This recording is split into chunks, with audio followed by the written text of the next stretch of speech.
अभिमन्यु युग पर चिढ़ते हुए कहता है, यार युग तू भी ना कमाल करता है। अब जब हमें पता चल गया है तो ये क्यों पूछ रहा है कि यक्षिणी यहाँ पर क्यों कैद है? हमें तो बल्कि ये बात जानकर खुश होना चाहिए कि यक्षिणी आजाद नहीं हुई है बल्कि यहीं पर है। अब वो कल पूर्णिमा की रात किसी मर्द का शिकार नहीं कर पाएगी।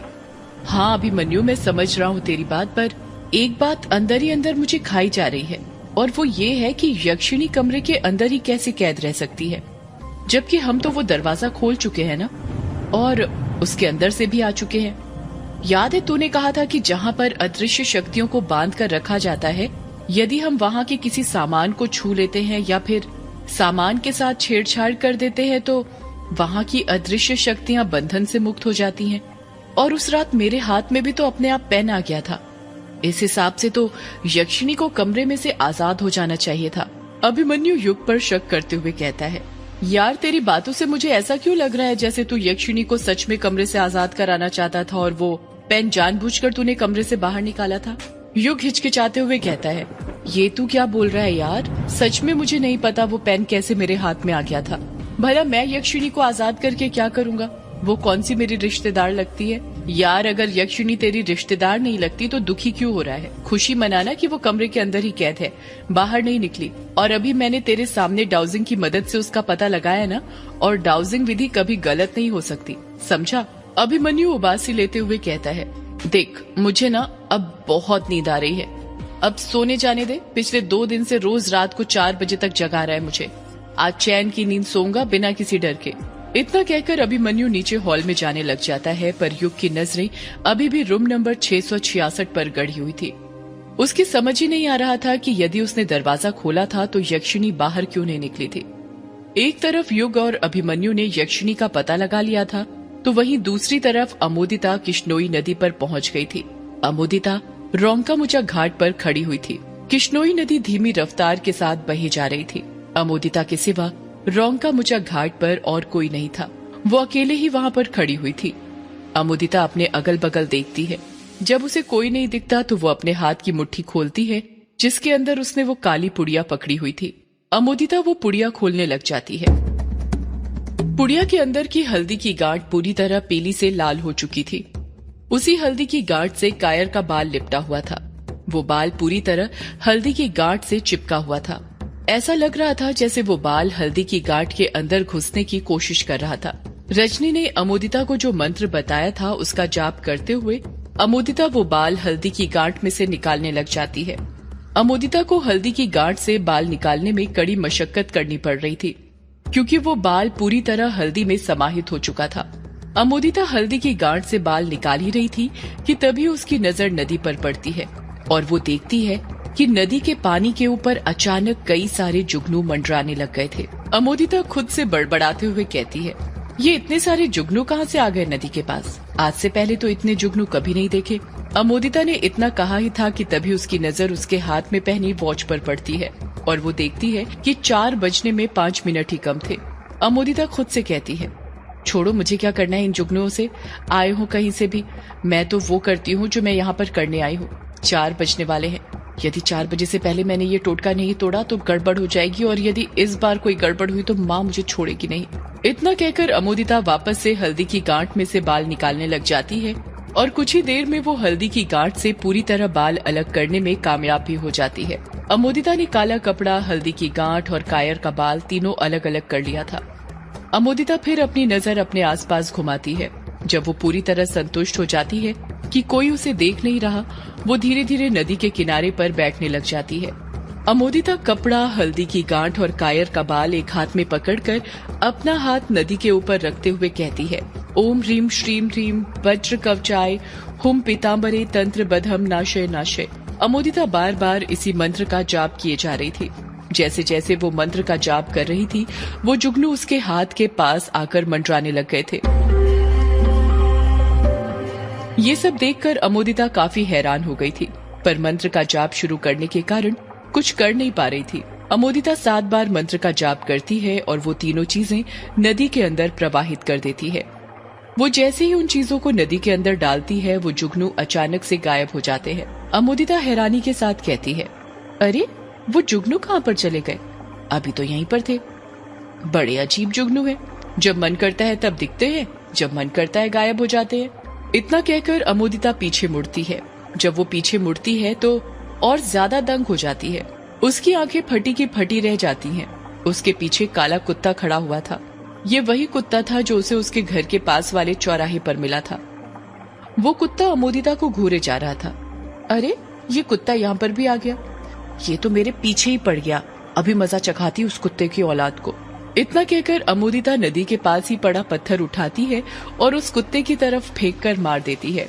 इस बार उसका निशाना एकदम सही बैठता है और सीधा जाकर उस कुत्ते को लग जाता है। पत्थर पड़ने पर पहले वो कुत्ता चीखता है और फिर वहाँ से दुम दबाकर भाग जाता है।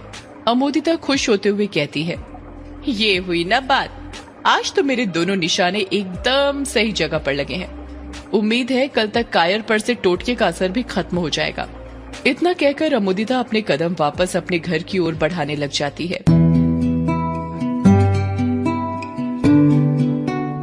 सुबह हो गई थी और सुबह के 8 बज रहे थे। युग और अभिमन्यु अभी तक गहरी नींद में सो रहे थे। तभी कोई दरवाजे पर दस्तक देता है और जोर जोर से दरवाजा खटखटाने लग जाता है। दरवाजा खटखटाने की आवाज सुनकर युग और अभिमन्यु दोनों की नींद खुल जाती है। युग उबासी लेते हुए कहता है, यार ये सुबह सुबह कौन आ गया? पता नहीं यार कौन आया होगा, तो रुक मैं देख कर आता हूँ। हाँ, देख कर आ। इतना कहकर अभिमन्यु अपनी जगह पर से उठता है और दरवाजे के पास जाने लग जाता है। जब वो दरवाजा खोलता है तो देखता है कि दरवाजे पर कछुआ खड़ा हुआ था। कछुआ बहुत ही शांत खड़ा हुआ था। आज तक अभिमन्यु ने उसे इतना शांत इससे पहले कभी नहीं देखा था। अभिमन्यु खुश होते हुए कहता है, अरे कछुआ तू आ गया, और बता तेरी दादी की तबीयत कैसी है? वो युग बता रहा था कि अचानक से खराब हो गई।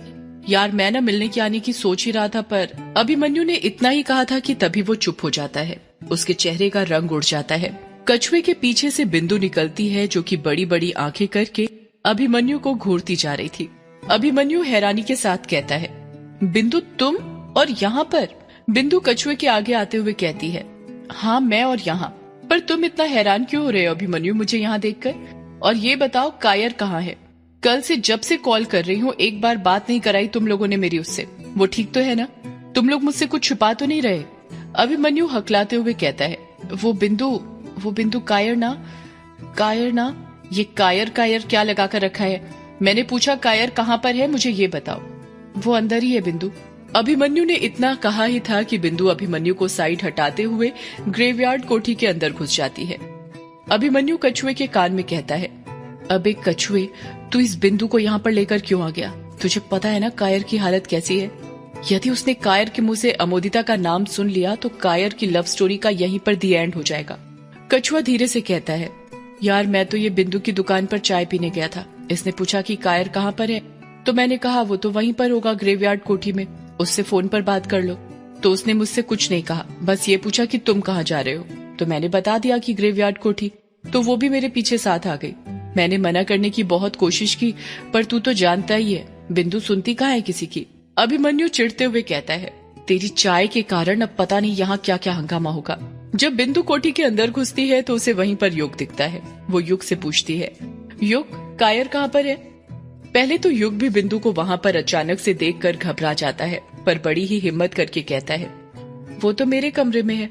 इससे आगे युग कुछ कहता उससे पहले ही बिंदु अपना अगला सवाल युग पर दाग देती है, और तुम्हारा कमरा कहाँ पर है? युग कहता कुछ नहीं, बस अपने हाथ से सीढ़ियों की ओर इशारा कर देता है। बिंदु युग के कमरे की ओर जाने लग जाती है। युग, कछुआ और अभिमन्यु भी उसके पीछे पीछे जाने लग जाते हैं। जैसे जैसे बिंदु युग के कमरे की ओर अपने कदम बढ़ा रही थी, युग, अभिमन्यु और कछुए तीनों के दिल की धड़कन बढ़ती जा रही थी। उन्हें समझ नहीं आ रहा था कि यदि कायर ठीक नहीं हुआ होगा तो वो बिंदु को क्या जवाब देंगे, क्या बताएंगे कि कायर क्यों अमोदिता का नाम बड़बड़ाया जा रहा है। जब बिंदु युग के कमरे में पहुंचती है तो देखती है कि कायर अभी भी बेड पर सोया हुआ था। बिंदु हैरानी के साथ कहती है, ये कायर अभी तक सो क्यों रहा है? इसकी तबीयत तो ठीक है ना?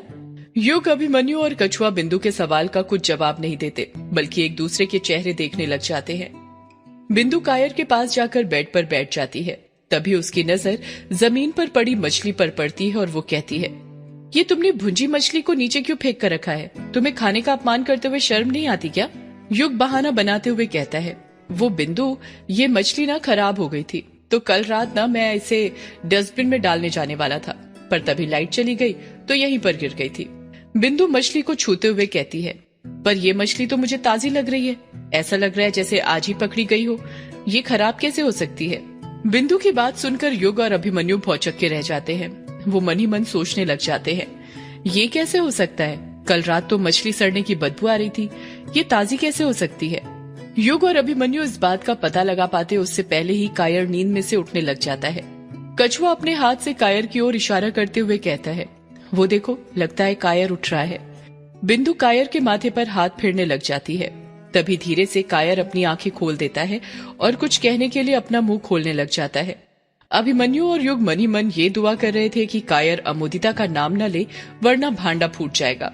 कायर बिंदु की तरफ देखते हुए कहता है, अगर ये ख्वाब है तो मुझे ख्वाबों में ही रहने दो, अगर ये ख्वाब है तो मुझे ख्वाबों में ही रहने दो, मुझ गरीब को तुम्हारी बाहों में ही रहने दो।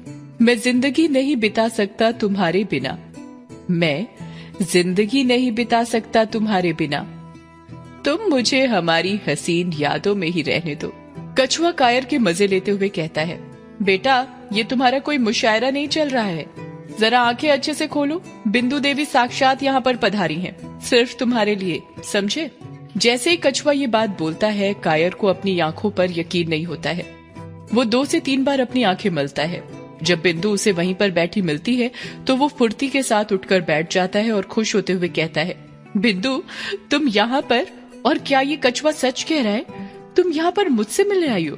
बिंदु नाटक करते हुए बहाना बनाते हुए कहती है, तुम क्या पागल हो गए हो कायर, ये कछुआ तो कुछ भी बकबक करते रहता है, भला मैं तुमसे मिलने क्यों आऊंगी, मैं तो यहाँ पर युग से मिलने आई थी, इसे ये नाश्ता देने के लिए। इतना कहकर बिंदु कछुए की तरफ इशारा करती है।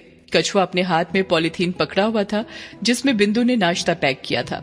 कायर उदास होते हुए कहता है, अच्छा मुझे तो लगा। बिंदु बीच में ही कायर को टोकते हुए कहती है, तुम्हें क्या लगा, तुम्हें तो बहुत कुछ लगता है।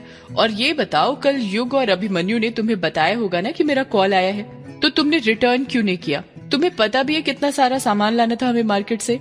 कायर अपना सिर खुजाते हुए कहता है, कल तुमने मुझे कॉल किया था, पर कब, और ये युग और अभिमन्यु ने मुझे बताया क्यों नहीं। युग कायर को टोकते हुए कहता है, अबे कितना झूठ बोलता है, बताया तो था, भूल गया, कल तुझे लूज मोशन हो गए थे, बार बार तू वॉशरूम के अंदर बाहर हो रहा था, तब बताया था। कायर हैरानी के साथ कहता है, लूज मोशन हुआ था और मुझे। अभिमन्यु युग का साथ देते हुए कहता है, हाँ तुझे लूज मोशन हुआ था ना, तुझे गोली भी खिलाई थी, चल अब हाँ बोल। कायर अभिमन्यु और युग की बातों में फंस जाता है और उसके मुंह से हाँ निकल जाता है। बिंदु उन लोगों को बीच में ही टोकते हुए कहती है, जो भी हुआ हो मुझे क्या करना, मुझे युग से मिलना था तो मिल लिया, अब मैं जा रही हूँ, और हाँ कायर तुम जल्दी दुकान पर आ जाना। कायर खुश होते हुए कहता है, क्यों बिंदु, तुम्हें कुछ काम है क्या मुझसे। बिंदु मुंह बनाते हुए कहती है, मुझे तुमसे क्या काम होगा भला, तुम्हारे बच्चों को तुमसे काम है। क्या कहा, मेरे बच्चे? हाँ तुम्हारे वही छोटे छोटे बच्चे जिनके लिए तुम प्रेम पत्र लिखते हो, कल से तुम्हारी राह देख रहे हैं, लाइन में लगे हैं कि कब तुम आओगे और उनकी प्रेमिका के लिए प्रेम पत्र लिखोगे। अच्छा ठीक है मैं आता हूँ। बिंदु वहाँ से जाने लग जाती है। तभी कायर उसे रोकते हुए कहता है, अरे 2 मिनट। बिंदु पीछे पलटते हुए कहती है, क्या है। सदियों से है पुरानी ये है यक्षिणी की कहानी, यक्षिणी एक आग है, यक्षिणी तेरा ख्वाब है।